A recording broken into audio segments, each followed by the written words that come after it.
Visite à l'intérieur de la base militaire des parachutistes. C'est la première fois là aussi, et le symbole était particulièrement fort, Jean-Charles, des Israéliens en uniforme de l'armée israélienne à l'intérieur d'une base militaire du Maroc. C'est la première fois publiquement que cela arrive. On a pu déambuler dans les hangars des parachutistes, de la première division des parachutistes. Ensuite, il y a eu, alors là j'ai pu m'entretenir effectivement avec des soldats marocains en off, mais j'ai pu glaner certaines informations.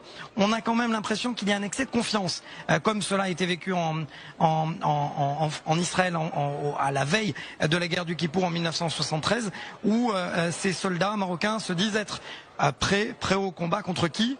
Contre l'Algérie. Ils sont remontés. Ils veulent absolument partager leur savoir avec leurs homologues, leurs futurs homologues israéliens. Ils m'ont dit que ce dont ils rêvent, c'est de pouvoir s'entraîner en Israël ou ailleurs d'ailleurs avec les parachutistes israéliens, comme tout un symbole d'ailleurs.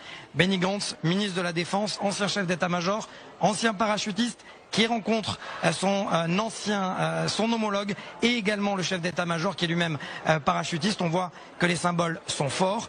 Il y a eu aussi une rencontre avec le chef des services secrets marocains. Là où Jean-Charles, on a pu glaner aussi des informations du côté du conseiller à la sécurité et à la défense du ministère de la Défense, Zohar Palti, qui nous a dit que des générations et des générations avant lui sont venus en Israël, mais là, ils étaient comme undercover, c'est-à-dire que personne ne savait qu'ils étaient là, et aujourd'hui, cette relation est mise au grand jour. C'est ça, finalement, la réalité.